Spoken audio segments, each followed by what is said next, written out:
जैसे कि last chapter में हमने देखा था, डुआन के सामने बुली काउंसिल से ओल्ड रिप्रेजेंटेटिव आता है, लेकिन डुआन उसे पहचान नहीं पाता। बाद में उसे मैसेज के द्वारा मालूम चलता है कि ये ओल्ड रिप्रेजेंटेटिव है और तब वो उसे ढूंढता है, लेकिन ढूंढ नहीं पाता।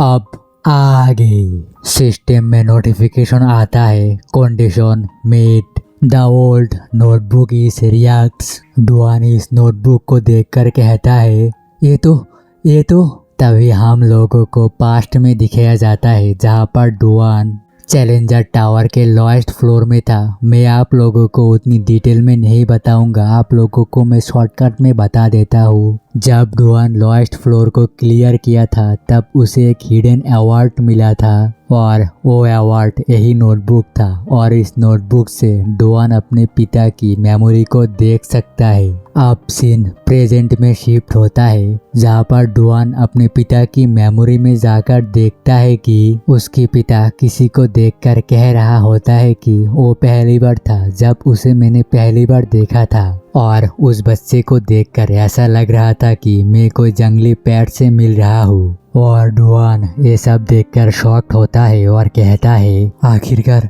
मैंने जो अपने पिता के मेमोरी में देखा वो क्या था? क्या ऐसा हो सकता है कि वो बच्चा वही नीलो बालों वाला बंदा है, यानी कि ओल्ड रिप्रेजेंटेटिव है? फिर हमें दिखाया जाता है वो नीले बालों वाला बंदा वो किसी चीज को देखकर कहता है, इसमें तो कोई मजा नहीं है। क्या मैं मरे हुए मछली के ब्लड के गंध को सूंघकर यहाँ पर आया हूँ? उसके बाद वो नीले बालों वाला बंदा अपने मन में सोचता है, उस लड़के का गंध इतना फैमिलियर क्यों था? फिर उसे कुछ याद आता है और वो कहता है, ओह मिस्टर हाजिनो, आप लोगों को याद नहीं है तो मैं बता देता हूँ, ये हाजिनो वार कोई नहीं, डुआन का पिता होता है। दूसरी तरफ डुआन को देखते हैं, जो कहता है, आखिरकार मेरे डैड और इस बच्चे के बीच रिलेशन कैसा था? क्या मेरे डैड सच में इसको जानते थे?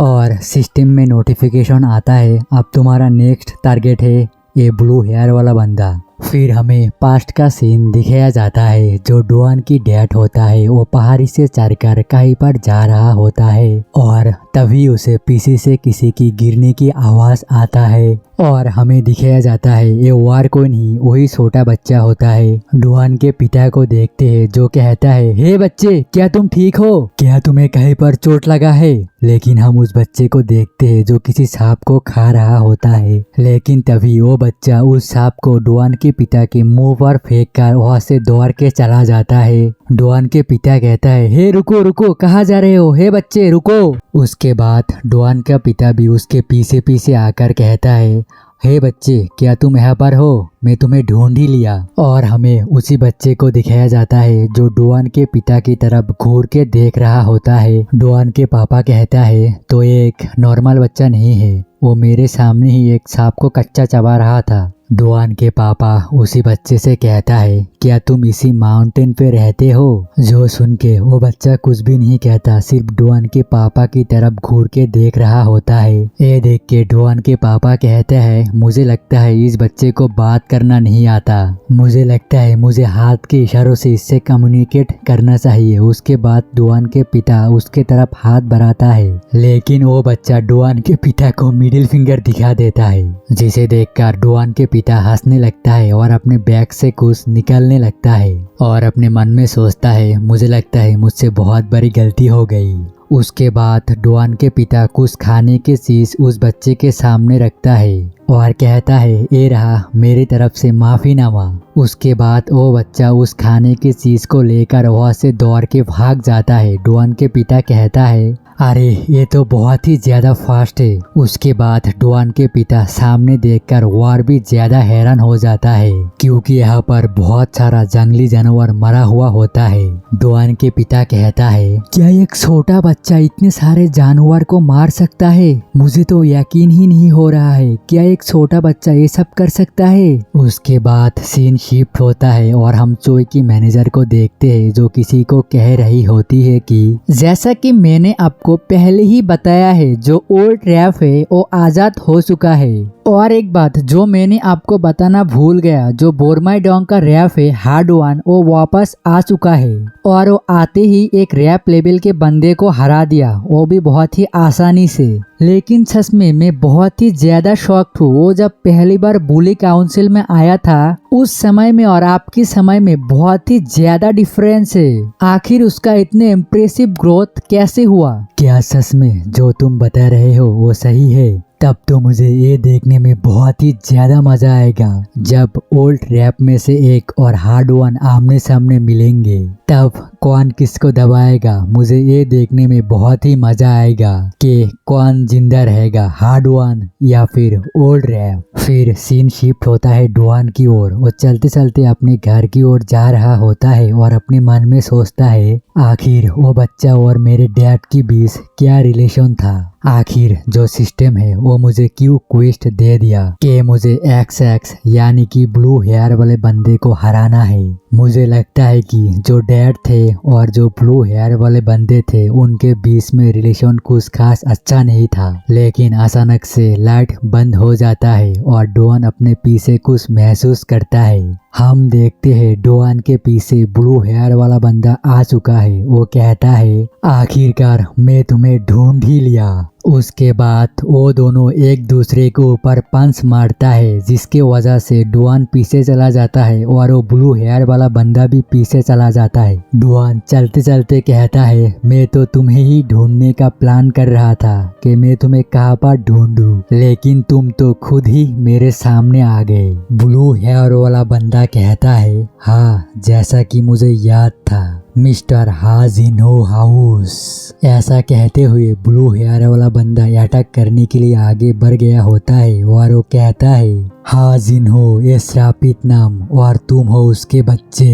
जिसके जवाब में डुआन कहता है तुम्हारे बारे में क्या, तुम क्या लगते हो उसके।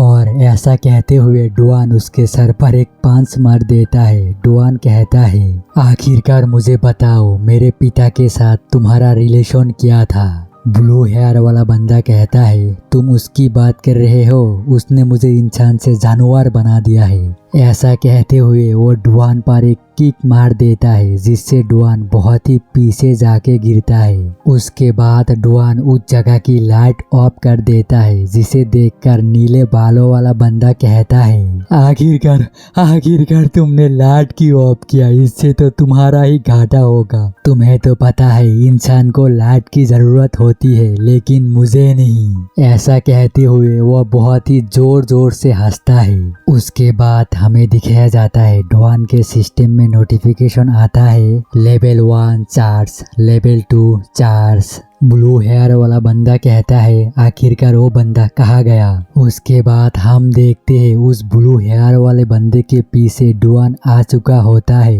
डुआन कहता है चार्ज शॉट। ऐसा कहते हुए उस ब्लू हेयर वाले बंदे के ऊपर एक जबरदस्त मुक्का मारता है। इस मुक्के का इम्पैक्ट इतना ज्यादा होता है कि वो ब्लू हेयर वाला बंदा पीछे जाके गिरता है और वो कहता है आखिरकार क्या हुआ, मैं इस मुक्के को अवॉइड कैसे नहीं कर पाया। और फिर डुआन से कहता है तुम और तुम्हारा डैड और तुम्हारी डिस्गस्टिंग सा स्मेल और तुम्हारा श्रापित नाम मुझे बहुत इरिटेट कर रहा है। जो सुन के डुआन कहता है अब तुमने लाइन क्रॉस कर दिया है, अब तुम्हें मैं नहीं छोड़ूंगा। उसके बाद फिर से हमें डुआन के पापा को दिखाया जाता है जो कहता है तो मैं सक्सेसफुली इसको अपने साथ लेकर आ पाया। मैं हर रोज माउंटेन में जाकर इसे ढूंढता था लेकिन आज मुझे फाइनली ये मिल गया। उसके बाद डुआन के पिता उस छोटे बच्चे से कहता है क्या तुम्हारा कोई नाम है। वो छोटा बच्चा कहता है नहीं। फिर डुआन के पिता पूछते हैं तुम्हारा कोई फैमिली या फ्रेंड्स है। वो छोटा बच्चा कहता है मुझे पता नहीं। उसके बाद वो लोग अपार्टमेंट के सामने आ जाता है और डुआन के पिता गड्डी से निकालते हुए उस बच्चे से कहता है मेरा बेटा भी तुम्हारे जितना बड़ा होगा तो उसके कपड़े तुम पर शायद सूट हो जाएगा। उसके बाद डुआन के पिता वहां से चला जाता है। वो छोटा बच्चा कहता है तो ये है अपार्टमेंट जहाँ ये रहता है। उसके बाद सीन शिफ्ट होता है सनशाइन शेल्टर की ओर जहाँ पर डुआन के पिता इस बच्चे को यहाँ पर लेकर आ गया होता है। डुआन के पिता उस बच्चे से कहता है आज से यही तुम्हारा घर होगा और हम देखते हैं सामने से एक छोटी सी लड़की इस बच्चे को देख रहा होता है। उसके बाद वो लड़की उस बच्चे के सामने आ जाता है और कहता है तुम्हारा जो वेट है वो बहुत ही ज्यादा कम है, रुको मैं तुम्हारे लिए कुछ खाने के लिए लेकर आता हूँ। लेकिन उस लड़की के हाथ पर कट लग जाता है जिससे वहाँ से खून निकलने लगता है। उस खून को देखकर ब्लू हेयर वाला बंदा पागल हो जाता है। फिर ग्लिच जैसा कुछ होता है। उसके बाद डुआन के पिता को दिखाया जाता है जो कहता है उस रात को मैंने देखा उसने कैसे उस लड़की को मार दिया। उसके बाद वो बच्चा डुआन के पापा के ओर देखकर एक क्रीपी सा स्माइल देता है। उसके बाद सीन प्रेजेंट में शिफ्ट होता है जहाँ पे डुआन कहता है फिर से आ गया। आखिरकार आप मैंने जो देखा वो क्या था। उसके बाद डुआन उस ब्लू हेयर वाले बंदे से पूछता है आखिरकार तुम सनसाइड शेल्टर में उस रात क्या कर रहे थे। हम ब्लू हेयर वाले बंदे को देखते हैं जो एक कचरे के बैग को पकड़ता है और कहता है बकवास, मैं तो उस रात बस एक ह्यूमन बनने की कोशिश कर रहा था। उसके बाद वो ब्लू हेयर वाला बंदा कचरे के बैग को डुआन की तरफ फेंकता है और अटैक करने के लिए चला जाता है। डुआन पहले वाले अटैक को बहुत ही मुश्किल से डॉस करता है। उसके बाद ब्लू हेयर वाला बंदा बहुत सारे अटैक डुआन पर कर देता है जिससे डुआन के ऊपर कट लग जाता है। और ब्लू हेयर वाला बंदा डुआन से पूछता है आखिरकार तुम बताओ ह्यूमन कैसे बना जाता है, क्या सिर्फ अपने हेयर को ब्लू करना केमिकल की मदद से या फिर अपने शरीर पर टैटू लगाने से, क्या यही ह्यूमन का डेफिनेशन है। और हम देखते हैं डुआन के बहुत सारे जगह पर कट लग रहा होता है। उसके बाद वो ब्लू हेयर वाला बंदा कहता है अगर ऐसा है तो मैं जहाँ पहले था वहाँ पर भी तो एक ह्यूमन ही था। अब डुआन उसकी ये सारे बातों को सुन के पक गया होता है, इसलिए डुआन उसके हाथ को पकड़ता है और अपने स्ट्रेंथ से उसे दबाने लगता है जिस वजह से वो घुटनों पर आ जाता है। उसके बाद डुआन अपने किक को रेडी करके कहता है बकवास बंद करो, मुझे साफ बताओ। ऐसा कहते हुए डुआन उसके फेस पर एक जबरदस्त घुटना मार देता है जिसकी वजह से उसके मुंह से खून निकलने लगता है। जब नीले बालों वाला बंदा खून को देखता है वो और भी ज्यादा पावरफुल होने लगता है। डुआन सोचता है ये बंदा खून की स्मेल से और भी ज्यादा पावरफुल हो रहा है। उसके बाद नीले बालों वाला बंदा कहता है तुम्हें पता है उस दिन बस मैं एक चीज देखना चाहता था कि मैं ह्यूमन बना हूँ या नहीं, लेकिन मुझे उस दिन पता चला कि मैं ह्यूमन ही था। ऐसा कहते कहते वो अपने स्ट्रेंथ को बढ़ा रहा होता है और डुआन नीचे गिर रहा होता है। फिर सीन चेंज होता है हान की ओर। हम हान को एक रूम में देखते हैं। हान डुआन और उसकी पिता की जितनी भी न्यूज़पेपर होता है उनको देख रहा होता है। हम उधर नीले बालों वाले बंदे की फोटो भी देखते हैं। हान कहता है क्या ओल्ड रिप्रेजेंटेटिव और डुआन के डैड के बीच कोई रिलेशन था, क्या वो दोनों एक दूसरे से किसी तरह से कनेक्ट थे। लेकिन तभी हम देखते हैं पीछे कोई आ जाता है और वो कहती है आखिर तुम इधर क्या कर रहे हो। हम देखते हैं वो और कोई नहीं चोई की मैनेजर होता है। हान कहता है मैं बस चेक करने के लिए आया था, यहाँ पर कोई आया है या नहीं। चोई की मैनेजर कहता है क्या तुम स्लिमडोंग मेंबर की बात कर रहे हो। हम बाहर देखते हैं बहुत सारे मेंबर को, वहाँ पर जितने भी मेंबर होता है सबको करंट लग जाता है। चोई की मैनेजर कहती है तुम उनकी चिंता मत करो, मैं कुछ देर के लिए उनको संभाल लिया हूँ, लेकिन ये इम्पोर्टेंट नहीं है। इम्पोर्टेंट तो ये है कि तुमने अभी तक मेरे बात का आंसर नहीं दिया। वो बहुत तेजी से बढ़ता है हान की ओर अटैक करने के लिए। उसके बाद हान को बेड पे लिटाकर कहती है आखिरकार तुम क्या इन्वेस्टिगेट कर रहे हो इस जगह पर, वो भी हेडक्वार्टर्स को बिना बताए।